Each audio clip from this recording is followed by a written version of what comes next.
What's up, Hero Stock Nation?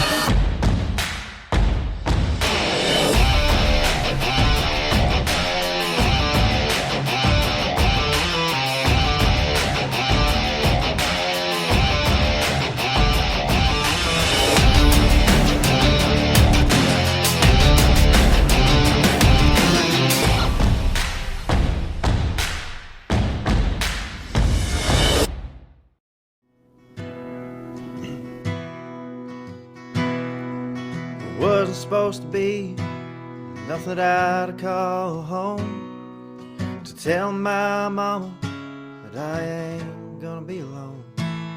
Been working on college, now I'm picking this guitar, but we fell for each other one night at that bar.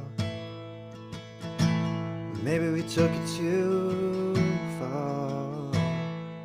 Sometimes forever ain't always meant to be, kinda like that summer, oh, you and me. Maybe together ain't nothing but a dream, but love's meant for leaving, it's bittersweet, like those fall time leaves.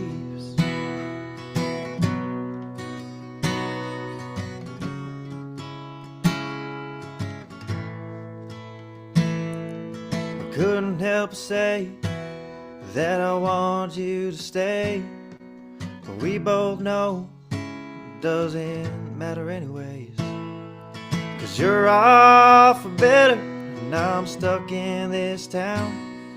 You're meant for flight, and I'm meant to stick around.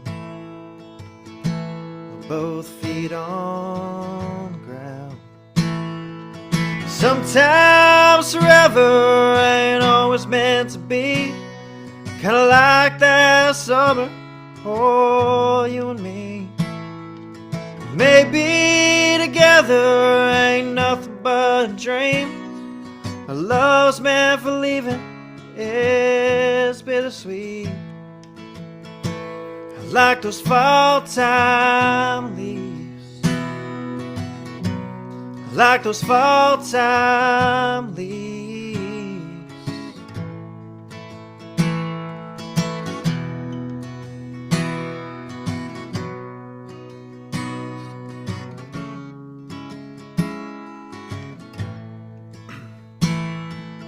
Waking up today, still wishing you stayed. But God only knows, maybe you'll come back someday. Sometimes forever ain't always meant to be, kinda like that summer, oh, you and me. Maybe together ain't nothing but a dream, our love's meant for leaving, it's bittersweet, like those fall time leaves. Like those fall time leaves.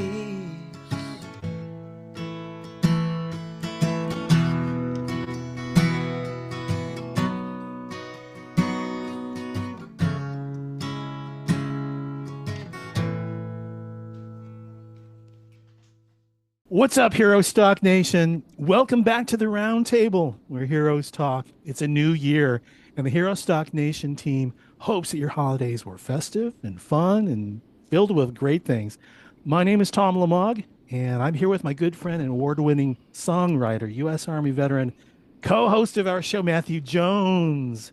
What's up, Tom? Dude, it's been like 3 weeks. How the heck are you? It's been a minute. Honestly, I was getting a little stir crazy. I was like, I should be doing something. Well, hopefully, the holidays, it kept me busy. In fact, you can probably hear it in my voice, I caught a little cold that's been around for like 3 weeks. The entire 3 weeks we were gone. And I'm thinking, I'm going to show up to tonight's podcast thinking like, in case I can't get the words out, Matt. Yeah, I'll wing it. I'll wing it. Hey, so I just got to ask you, with the new year here, I did post, I saw something that you posted about some of the things you wanted to accomplish in the year ahead. Not that they're New Year's resolutions or anything, but No, no. yeah. I mean, have you got? I think I know that I've got some aspirations. I would like to pick up my electric guitar a little bit more compared to the acoustic, but notice behind me there's no electric. But Yeah, that's yeah. definitely one thing I want to do. But have you got any? Have you got anything that you want to accomplish this year? Honestly, I feel like if I try to make something happen, it just winds up stressing me out. So I'm not going to try to make anything happen. I'm just going to, look for opportunities and take advantage of them, and, just, kind of lean in on my blessings. So, Yeah. yeah, definitely. I'm excited. Can I throw 2025 was awesome. can I throw some ideas at you? Write a Oh, few more absolutely. songs. You write a few more songs. Oh, yeah, Learn yeah, a few more definitely. chords. Yeah, that's going to happen. And of course you got to help me interview some guests for sure. I'm so Oh, glad absolutely. that you're back for another year. We've been granted another year, thanks Another to year. Jason Steiner for Oh, man. for the Oh, man. podcast. Yeah. Well, before we bring in our guest, Anthony Segovia. Anthony Segovia. There we go. I want to make sure I get the name right, even though I'm still feeling a little congested up here. But I want to talk about the round table, because if you're a first-time viewer, here's what you need to know about the round table where heroes talk. It centers on authentic conversation with veterans, first responders, and supporters of the Hero Stock mission. Now, each week, we share inspiring stories and open, honest discussions exploring a wide range of engaging and thought-provoking topics.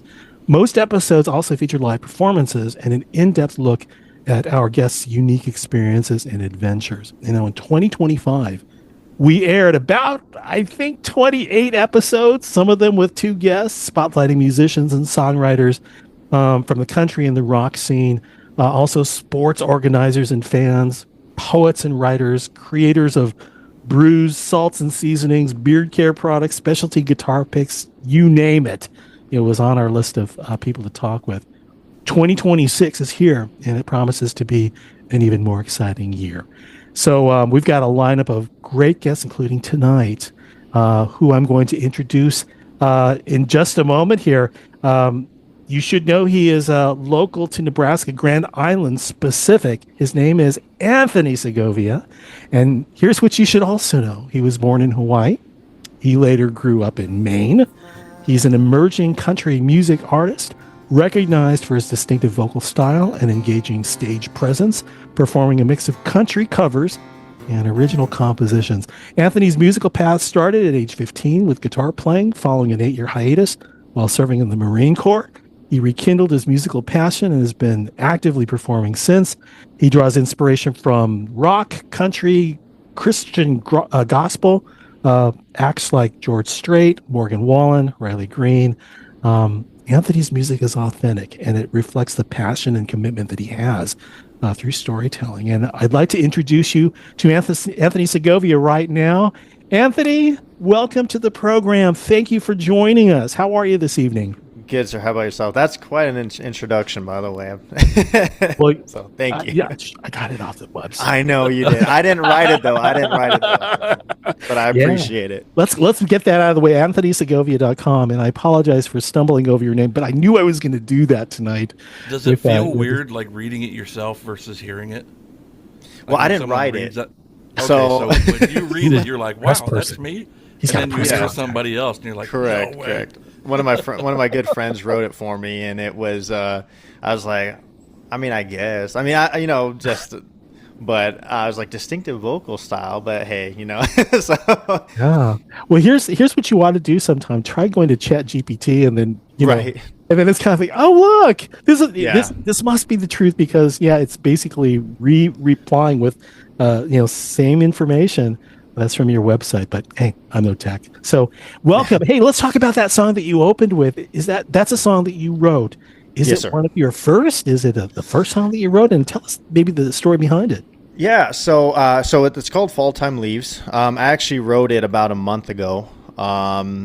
When just kind of an experience I had where, just a kind of summer romance.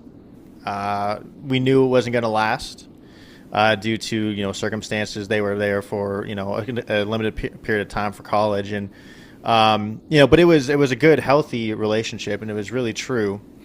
And so I kind of just sat down. I was like, damn, like this is a amazing experience. How can I put this into a song? And I didn't really think to write a song, but sometimes, Matt, you probably know, it just comes out, and Yep. that's what happened. So I wrote it about a month ago. It's going to be the first single off my upcoming album. So it's kind of in the works with production and everything with my good friends down in Red Cloud, Nebraska with Cicada Studios. So, yeah. So did you have a person in mind when you wrote the song? I did, yes. Yeah. And did you play it for them? I did, yes. Yeah, I did. Yeah. You're witness, man. It's like, oh man, and how did it go?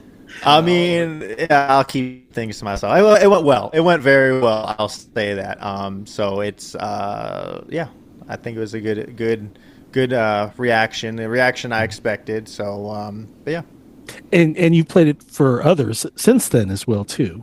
Correct. I've performed it live 3 times since I wrote it, and I've gotten good feedback. The demo I sent out, my one of my producers, his wife started crying about it because she didn't know where it was. She's like, "Oh, what is this?" And I guess she had a very emotional reaction to it, which was great to hear.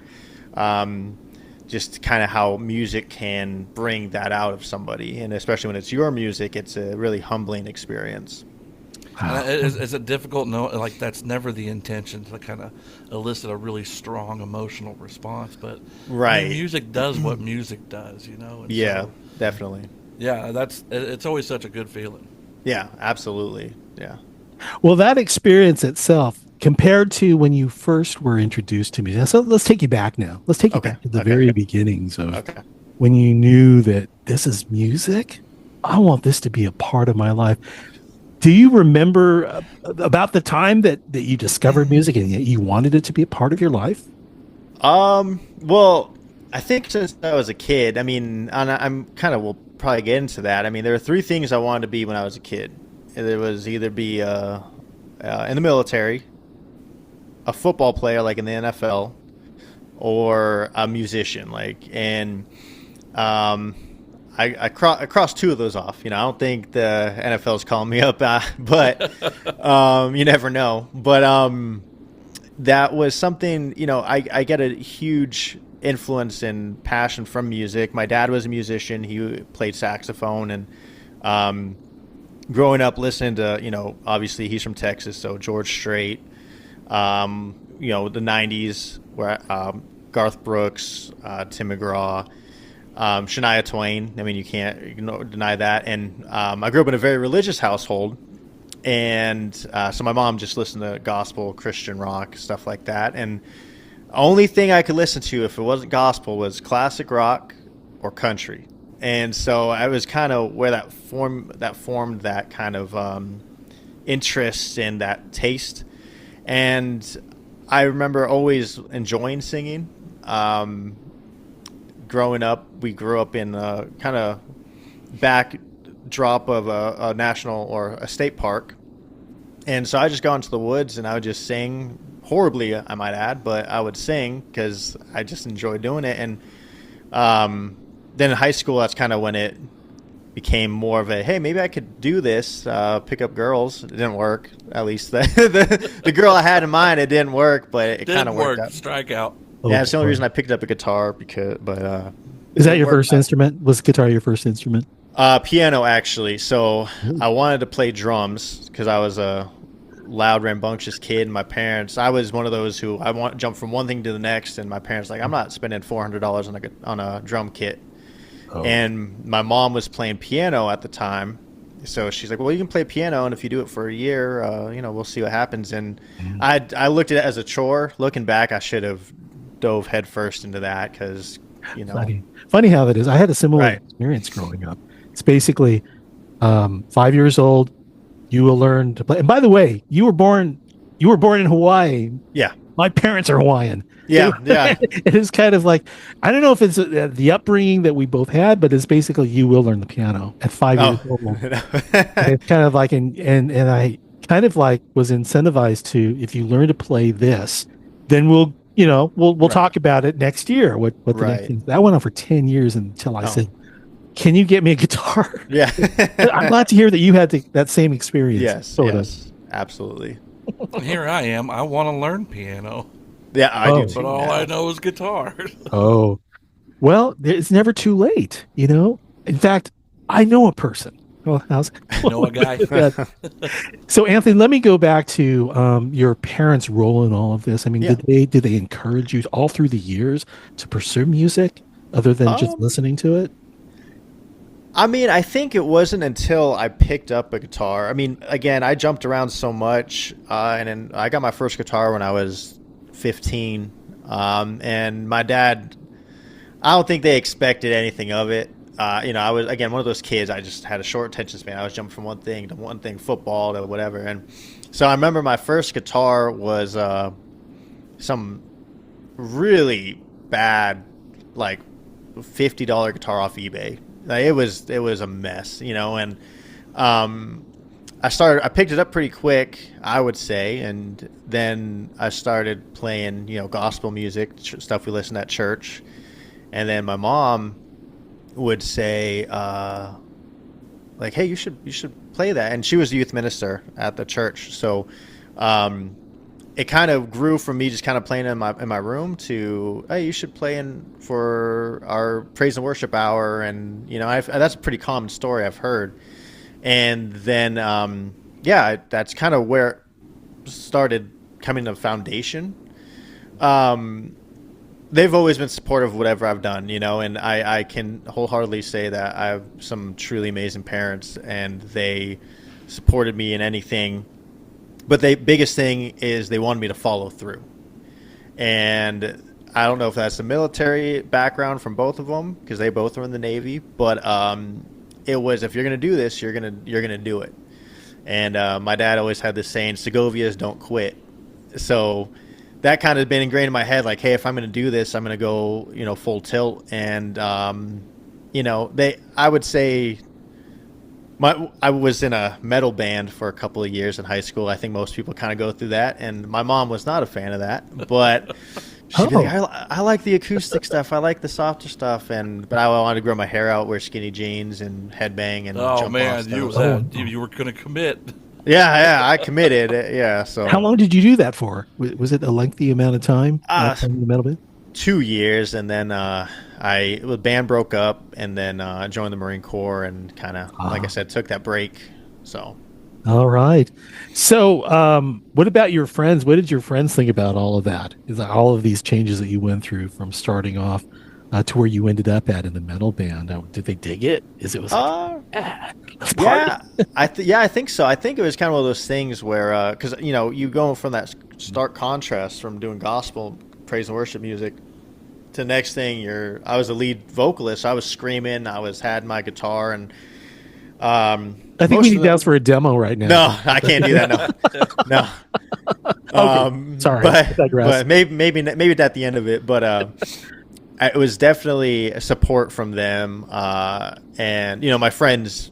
Kind of, Matt, you probably understand, and you, Tom, you've moved around. The friends you had in high school, through time, you kind of drift apart, and especially those connections you get in the military, you kind of cling to that small group.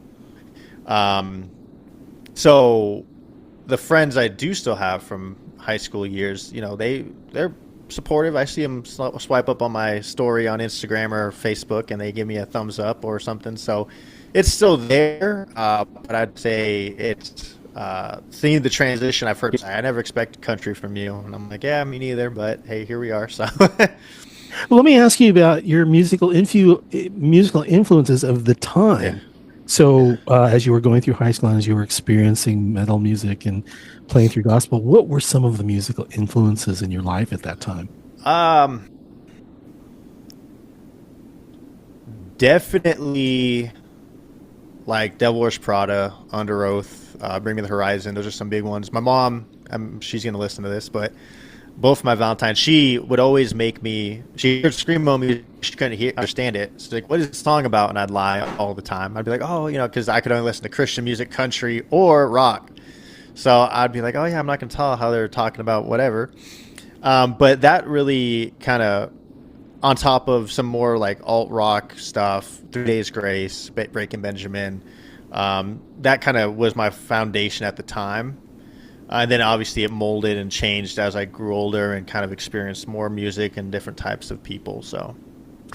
Oh, very cool. Well, I guess we can kind of like move right into your service in the U.S. Marine Corps. The obvious question is, okay, your parents were with the Navy. Why not the Navy? So, Is the Marine Corps cooler? I mean, the uniforms are one thing. All you But, can say is, wait. yeah, There it is. I mean, right yeah. there. I Say it one saw more that. time. The uniforms are. I mean, I didn't talk to any other recruiter. I remember like my dad, he was a corps. Both my parents were corpsmen, so they had experience with Marines. My father was stationed in MCRD San Diego for a time. But I remember it was like probably 2006, 2007, and there was this commercial, and it was about the Marines, and it was like, we've been called Leathernecks, we've been called Devil Dogs, and my dad said, Devil Dog. And I looked at my dad, I was like, what's that? He's like, oh, those are what they call Marines. And I don't know what it was, just something about that was like, huh. So I was in college, and I realized it was not for me. And like I said, I always, when I was a kid, wanted to serve, and I just looked up United States Marine Corps, and the rest was history. I didn't talk to nobody else. I was just like, whatever you need me to do, I'm in. Like, I wanted to serve my country. I had this sense of duty that I wanted to fulfill, and I had a lot of doubt in myself as a kid and as a teenager, and I think it kind of drew me to, I can make something of myself. And when I told people I was joining, a lot of people said, oh, you're not going to make it. The Marines, you're not going to make it. And when I got back from boot camp, I walked through work, and I was like, oh, guess who made it? So it's always cool to have that kind of watch me moment. Yeah, Like, right. What, your family, what can I ask you what your family thought about that when you were enlisting in the Marines? It was 2010 when I tried to join. I was 17, and my mom said, absolutely not, I'm not signing off. Because where we were at in Iraq and Afghanistan at the time, and with the political climate, they were like, hey, my mom was like, no. If you want to when you're 18, that's fine, but not now. And so I started working some odd jobs, went back to college for my like third or fourth semester, and I just was not happy. I was like, no, I need to do something. So I joined, and again, kind of going to callback, the one who was actually the most kind of, I wouldn't say upset, but frustrated was my dad, because he's like, I want him to finish something. Like, you're in college, finish it. Go be an officer. Do something. Like, I don't want you to jump around. I know you're going to be successful, but I want you to do something and finish it. You started. And I just remember that conversation with my dad, and I was like, this is what I want to do. And then after that, he was like, okay, you got my support. So they were supportive, but, they want what's best for their son. And obviously, where the world was at the time, they had their concerns. But yeah, I joined when I was 18 in 2011 and went to boot camp in 2012. So I know you've got a few songs that you've written. Maybe you'd like to share one with us right now. So songs about life, my life specifically. It's called Those Days. I just actually recorded it down in Dallas, Texas about a month ago.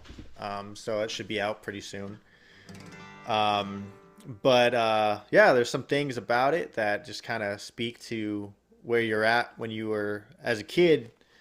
You kind of look back, and you're just so frustrated and angry where you're at, and you're like, how am I gonna get through this? And when you're older, you look back, you're like, it wasn't that bad. It's kind of funny, when you think back on how you stressed out about those things. So this song is called Those Days.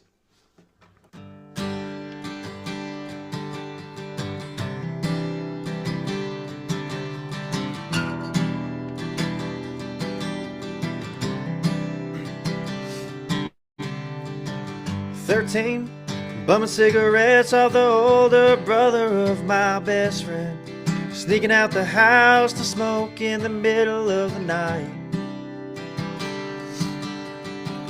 15, got my first guitar, I strummed that mother till it came apart. singing them songs, annoying all my friends. I thought I was gonna make it big.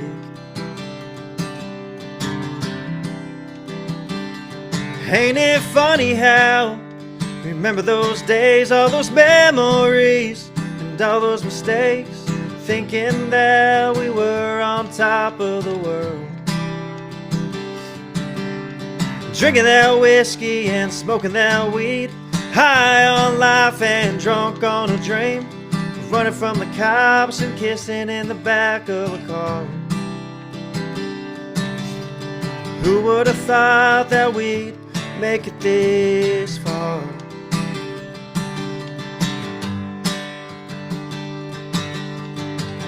18, put a rifle in my hand, ready to die for Uncle Sam, full of fight and searching for my name. 21, I watched you walk away, you got eyes for that other guy, and my heart breaks, picking up the pieces to this damn day. I still don't know what mistakes were made. Ain't it funny how you remember those days, all those memories, and all those mistakes, thinking that we were on top of the world. Drinking that whiskey and smoking that weed, high on life and drunk on a dream, running from the cops and kissing in the back of a car. Who would have thought that we'd make it this far?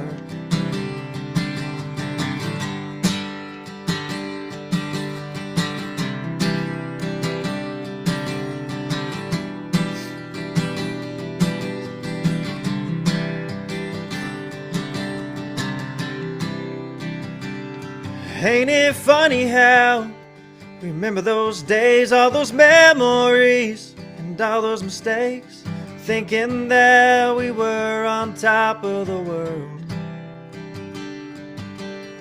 Drinking that whiskey and smoking that weed, high on life and drunk on a dream, running from the cops and kissing in the back of a car. Who would have thought that we'd make it this far? 13, bum cigarettes off the older brother of my best friend, sneaking out the house to smoke in the middle of the night. 15, got my first guitar, I strummed that mother till it came apart, singing them songs, annoying all my friends.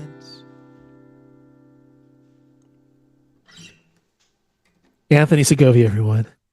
Hey, thank you for sharing that song. You know, I'm Sure. listening to that song. The storytelling reminds me of something I hear from Tim McGraw. Yeah. I don't know if you were a big fan. I was. Yes, still am. Yeah, yeah. So you're now in the military. You're in the U.S. Marine Corps. Yeah. And about the music, did you continue? Were you able to continue playing and, just writing music, if that's what came to mind at the time, or was this something where you needed to kind of step away and take a break from it? Well, when I graduated boot camp, I mean, obviously my voice was shot, so I couldn't even carry a tune if I wanted to. So I kind of stopped, and then, I was in the training pipeline for about a year before I could get home and get my guitar again. So I kind of just fell away, and then I just prioritized so much other things at the time. Mm-hmm. And it wasn't right before I got out, I just picked it up again.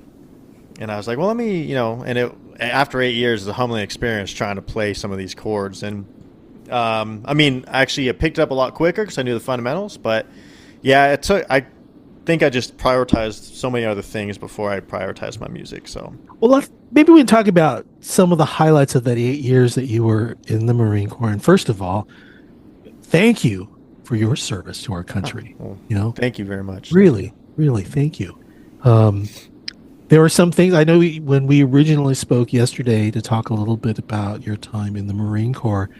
Um, I was really interested. Were some of the memorable moments, or maybe there's some things that you would like to share? Yeah, I know you had mentioned that you weren't in combat, No. but that there were things that happened in that 8 years. What's one of the memorable things that come to mind?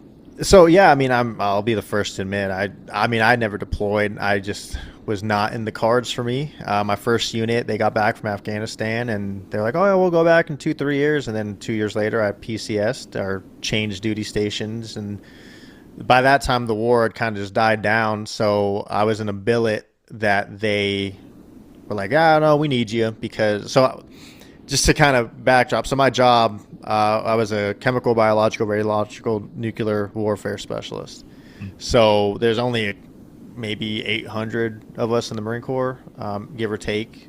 So it's kind of like, hey, we have you. We're not going to lose you, because if we lose you, then it's going to take longer to get someone in there.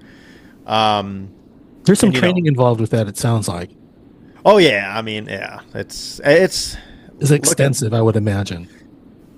When I was a student, I thought so. Then when I became an instructor doing it, I was like, this is easy. Like, oh yeah. But mentality changes from when you're 18 to when you're 24.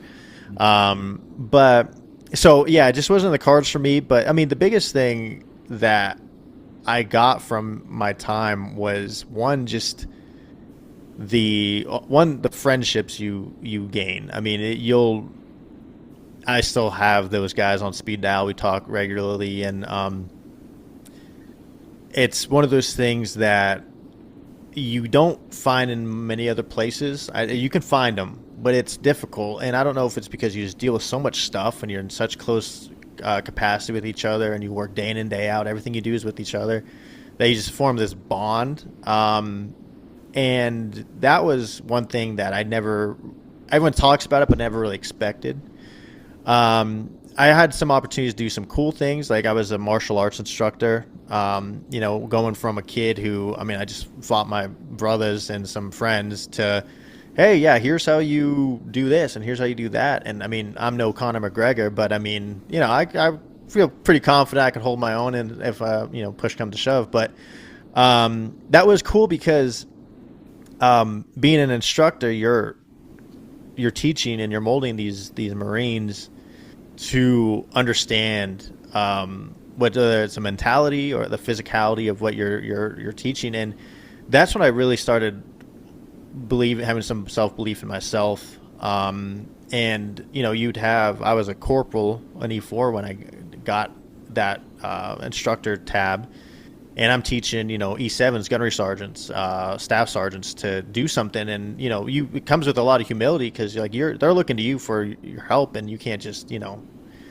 try and big man your way through stuff. So it was cool to see that transformation, and that was something that I really enjoyed. And then going through and being an instructor at the chemical schoolhouse in Fort Leonard Wood, that was a fun experience too. Again, molding those young Marines, teaching them, and then a lot of them looking up to you, because I'm only 4 or 5 years older than some of them, but they look at to you as like, oh, you have all the answers. And again, it's a very humbling experience, and that leadership ability and opportunity is just insane. Being a 24-year-old in charge of 60 humans, like, hey, let's do this, let's go here, let's do that, and you grow with them. And I kind of wish I had I have funny stories, but I mean, it's kind of this, like, it's funny if you were there or if you know the people, but it's not like, oh, I could tell a story and you'd be like, oh, that's cool. But, talking to my boys about it, it's a little different. But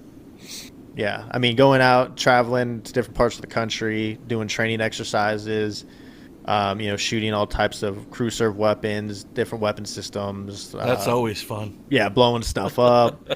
Even, the one thing that was funny to me was because wearing a field protective mask or a gas mask and the MOP gear, it sucks, Yeah. But when you're the one conducting the training, it doesn't suck as much. So, you look like, oh, it wow. sucks putting all that stuff on in Leonard Wood.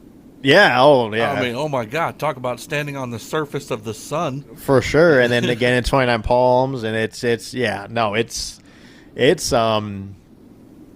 was a fun time, a time I look fondly on. And it's funny, people say they don't miss the circus, they miss the clowns. You know, that's one of the sayings they say. I'm actually the opposite. I actually do miss the Marine Corps. I miss the structure. I miss that sense of purpose that you had, and that was hard getting out. But you know, you gotta do what you gotta do, and yeah. So that I don't have too many cool stories about my time, but I mean, 8 years there's a lot of fun stuff that happened. Good people I met, good stories, but nothing too crazy that might get people's attention. Like getting in trouble? Well, hey, you're not supposed to talk about it. Statute of limitation, I think. I don't know if I'm past that yet. To talk about it. Right. But Never I mind. mean, For us civilians, for those of us who did not serve, kind of like enlighten us a little bit. Tell us some of the antics, perhaps, without getting in trouble. I mean, I should not have been in 8 years. Let's just say it. I probably should have lasted a year and a half, 2 years. Yeah, I got 2 good conduct medals, and I didn't deserve a single one of them. So You're like, man, if they only knew. If they only knew. I remember. Let me stop the recording now. Yeah, the night before I got my second one, I went into work, and they were like, "Oh, they did a formation," and they called me up, and I didn't even know I was getting it, and they were reading off my citation. I was like, oh, wow. Last night, if they knew what I was doing, they would have been like, nope, rip this up and throw it away. Nope, so, not happening. Oh, Yeah. boy. So let's now talk about, transitioning, the military service. It sounds like you went right into music. You know what I mean? It's kind of like, okay, I'm out. I'm in now. I mean, was it that quick? It was kind of like, I'm out here and now I'm going to pick up where I left off. Is that how that worked? Yeah, I think so. I was going through a pretty rough time as my last couple months. I was going through a pretty bad breakup, and I didn't really know what to do. And drinking only gets you so far, and it only gets you in more trouble. So I think I just grabbed my guitar and I was like, well, let me just kind of get back into this and sing some songs I know I like. And then that just reinvigorated that desire. And so when I got out, I moved to California, from Fort Leonard Wood to California, to live with my cousin. And I was like, I'm just going to make it out in California, a musician, because I started really getting into John Mayer, really Chris Stapleton. I started getting into Cody Johnson, a lot of guys who I still today like really kind of look at for musical inspiration. And so that was a good therapy for me, because getting out was not easy. And then I got out and then COVID hit like 2 weeks later. So it was just like whatever plans I had just shut down. Yeah. So Did that give you the opportunity to songwrite? Oh, yeah. I wrote horrible songs, but they were they were not good. They count though. They still They count. count. Still They right. count. Still right. Were they all kind of doom and gloom, COVID, like, the world's over? I was trying. I don't know what. Honestly, I deleted them all. I was so embarrassed because, like, looking back at it. Oh, man. But I mean, I definitely tried. I couldn't figure. I didn't know my sound. That was the hardest thing. So everything I wrote sounded weird to me, and I was not vocally developed as I am today. So I just didn't like the way. I mean, I hate the sound of my voice, but I know I can sing, so I sing. But back in 2020, I was like, this sounds trash. So I just kind of stopped. But I just focused on guitar playing. But really, the songwriting aspect honestly started about a year and like 2 months ago. Like my first real song I wrote in October of 2024. But yeah. So there's some learning between. Oh, absolutely. When you first started, what do you think is different about things that you wrote about when you first started to now? Is it just more thoughtful, more organized? Maybe you can kind of share that with us. Yeah, I think I'm not trying to force it. Whenever I've tried to sit down and I'm like, I want to write a love song because I feel this emotion of love, it just came out corny. I didn't like it. And I moved from California to Nebraska in 2022. And so I kind of like that 2 years I was working, grinding, trying to figure out everything and pay the bills. And then when I moved here, I had nothing but more time because there's not much to do in Nebraska, especially Grand Island at the time, where I was raising my son. So it was like go to work, pick up my son, and just, he was 2, so I was trying to figure out what to do. So like, let's pick up the guitar and kind of do stuff like that. And then from me, just, I don't know. I think it was just, I really decided to try this out, and I was just, again, playing my living room, and one of my friends, she signed me up for an open mic and didn't tell me about it. And then like the day before, she's like, hey, you have to be somewhere tomorrow. And I was like, where? And she told me, and I went, I played like 3 cover songs, and everyone really enjoyed it. And I was like, all right, so let me just kind of see where this takes me. And then that kind of blew up from there, and then started songwriting that about 3-4 months after that. And here I am. So. Well, it sounds like a natural segue to another song. Have you got one that you'd like to share with us? Maybe you can tell us a little bit about it as well. So this is, you and I kind of briefly talked about it. It's a pretty heavy song. It's about, again, me not being deployed or me not seeing combat. One of the things I had the honor of doing is being on the funeral detail. Everything from carrying the casket to presenting the flag to the next of kin to doing the sword detail, 21 gun salute. And I met a lot of good Marines in my career that had seen combat and had, shared with me a little bit of what they saw and what they experienced. And one of the things that I tried to put my mind in when I wrote this was where I would be at, or what some of these veterans are feeling once they're post-service. Because I had a little bit of that feeling and understanding being out, but I never saw that side of the military. And so I was like, well, what are some of the things and stories I heard and I saw? So I actually don't know the name of this song. I have yet to name it because it doesn't really have a hook, so it's kind of hard. But it really, I mean, I get emotional playing it. So it is heavy. It's pretty deep, but it's a conversation that this person is having with his friend, basically from heaven. And so yeah. Okay, well, I'll play it for y'all now. Would love to hear it. Whiskey and pills are his best friend. He's trying to ease the devil within, to fight off the war that he left behind. His brother's gone in the blink of an eye. The woman who loved him took off home.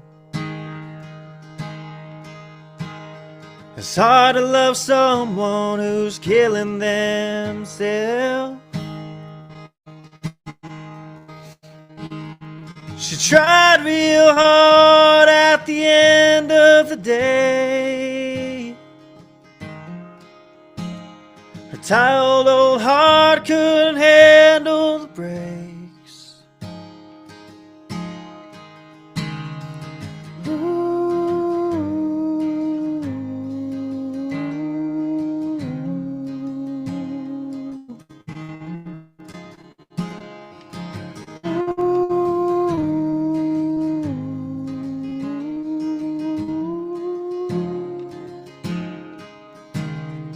Living real fast sure slows down the soul. He can't seem to shake the guilt that he holds. He prays for the day that he's taken home, surrounded by the ones that left him alone. A troubled old mind is all that's left. doesn't speak the hell that's driven him mad. Nobody knows the pain that he's in. God only knows the places he's been.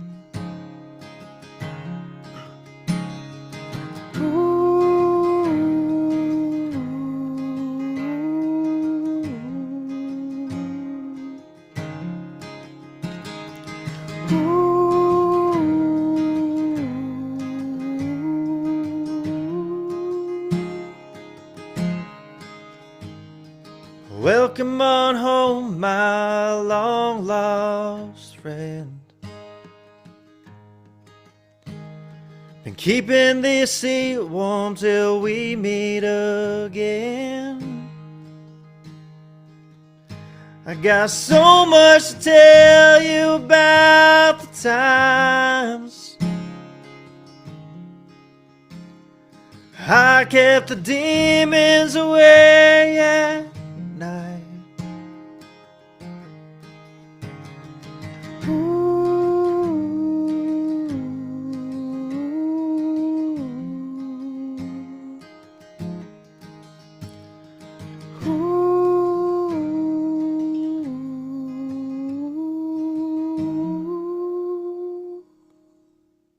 That was very cool. And thank you. Thank you. Thank you. You know, this is a type of song.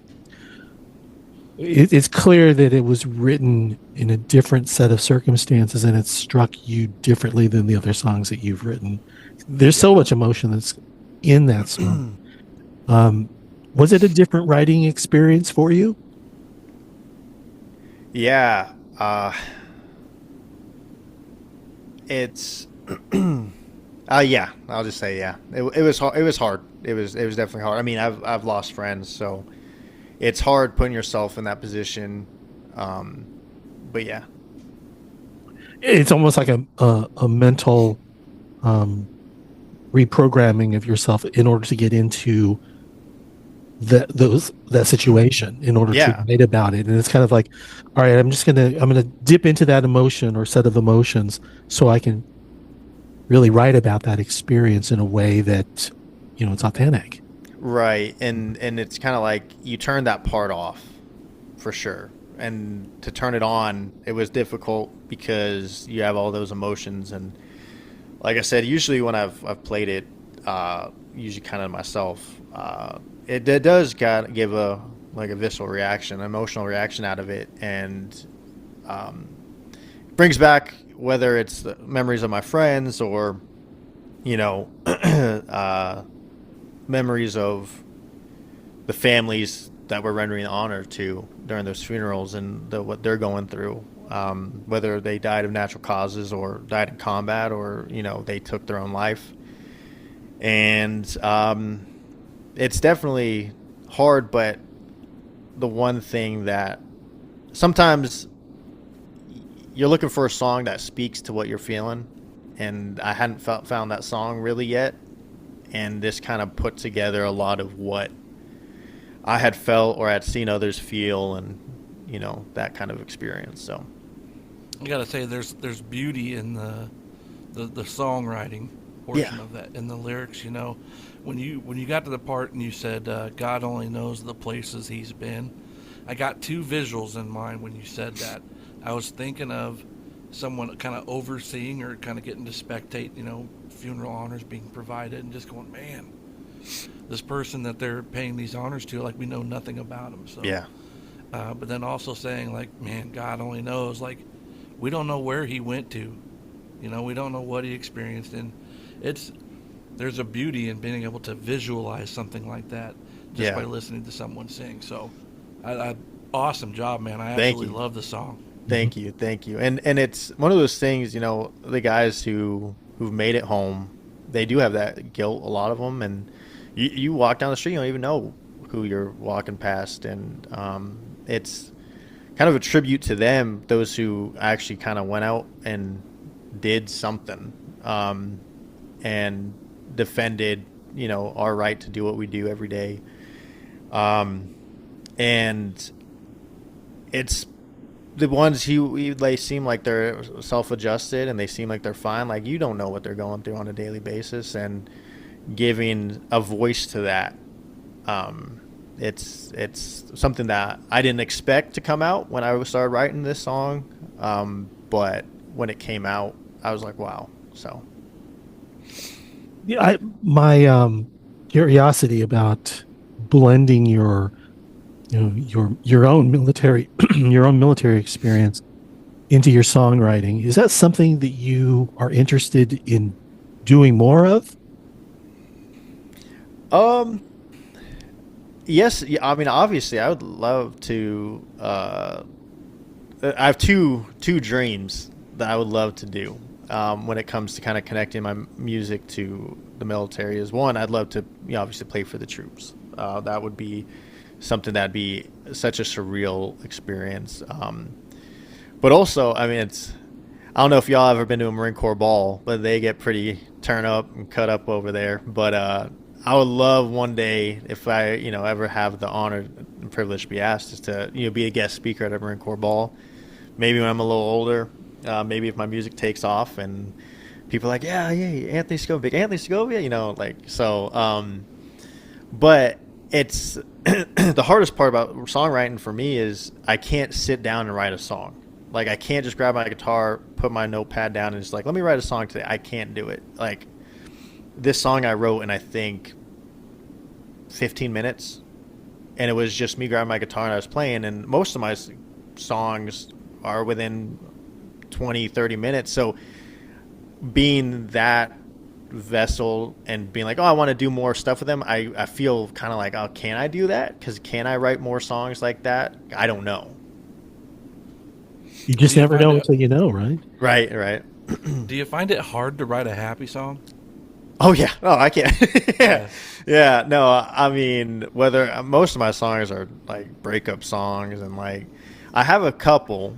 I mean, I consider those days kind of a happy song, kind of nostalgic, being like, all right. But I've written one true love song because one of my friends was like, you need to write something not so sad and depressing. I was like, all right. So I finally wrote one. I'm happy with it. It's gonna be on my next album, or my first album. But yeah, it's hard, and I don't want to say I grew up and I had a sad life, but it's just something about sad songs speak to me more, and I think that's kind of where I get that. Yeah, I mean, I'd have to agree, man. It's hard to write a happy song. I mean, because I feel like I run the risk of not sounding authentic. Right. Like painting a picture, people are gonna be like, yeah, bull. Yeah. Yeah. Like, I know you. As opposed to like, hey, let's sing about some other stuff that's sad. That's a little catchy. Like, but that's where your lives are at right now, right? Right. That's where your lives are. And you have to acknowledge the fact that you are writing what you know, and this is what you know. So you gotta go with your heart. It's the authentic way to go. So. And I mean, I would love to be able to write a song about drinking on the beach, or going drinking on the lake or something like that. I can't. I've tried. That's been written already. I know. So I tried songs. I tried, man. I wrote a song called "The Water Hole." It was about just being together, no barriers, anything like that, down at your local water hole, whether it's the bar or a lake or something like that. I mean. I tried. I mean, it doesn't sound sad, but it's not real happy.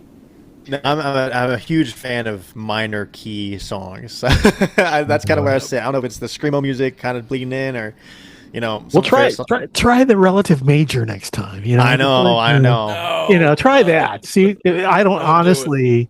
Honestly, sad songs can still be in a major key. So it really is depending on the lyrics and the story. And if that's where you guys are at, then. Yeah, go with it.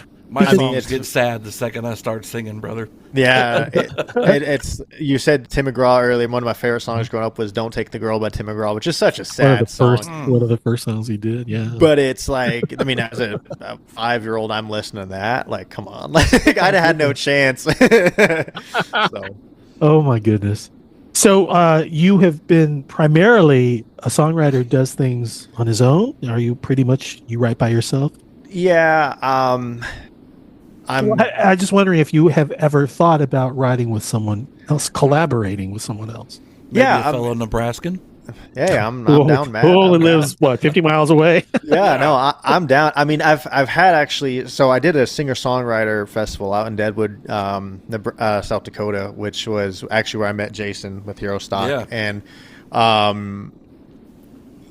meeting all those talented songwriters and musicians actually that opened up the floodgates. Like, hey, we should collaborate. We should write together. And haven't had the opportunity to yet. I've wanted to, but most of those people are in Omaha, Lincoln, and I mean, not that I can't go there, but I mean, with work and being a parent, it's your time is limited, and you're like, okay, I got a gig this day, I got to do this day, I got to take my son this there, so it's gonna happen. I would love to, though, for sure. I got to ask this question though: is doing things virtually not possible? Is it not doable? Does it lack the authenticity or the spontaneity?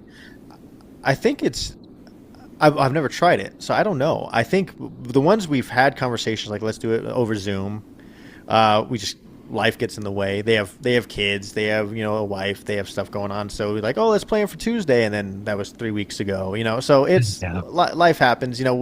We don't have the luxury of being full-time musicians yet. So our time is balanced between work and a real job. Pay the bills and life responsibilities, and then we do this on the side and hope it takes off one day.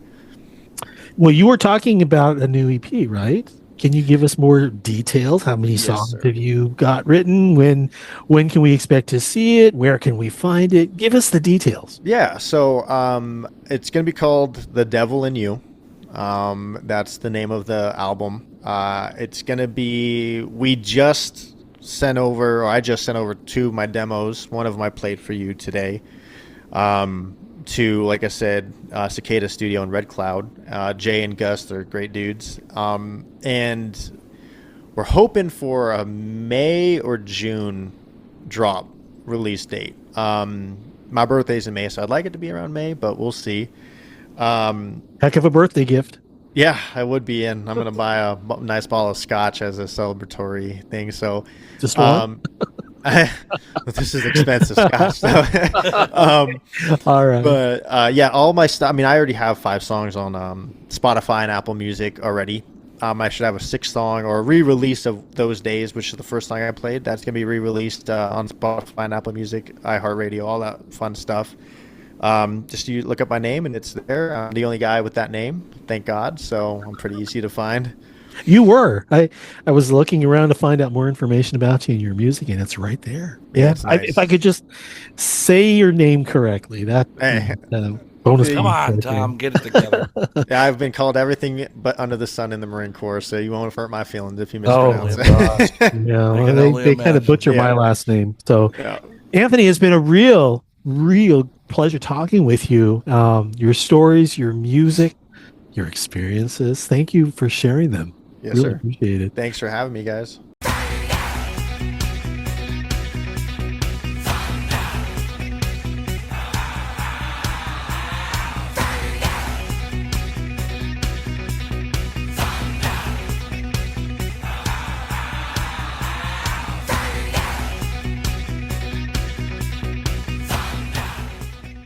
We've been talking with Anthony Segovia, U.S. Marine Corps veteran and country music singer-songwriter. He's been performing live at local venues all around Grand Island and other venues around Nebraska. He's releasing music on streaming platforms like Spotify and Apple Music, and you're going to find him on Facebook, Instagram, and his website, anthonysegovia.com. When we come back, it's author of the book A Warrior's Garden, a therapeutic guide to living with PTSD, and founder of Warfighter Gardens, U.S. Army veteran, combat medic, and infantry Malachias Gaskin. You're watching The Roundtable, where Heroes Talk, a Hero Stock Nation podcast.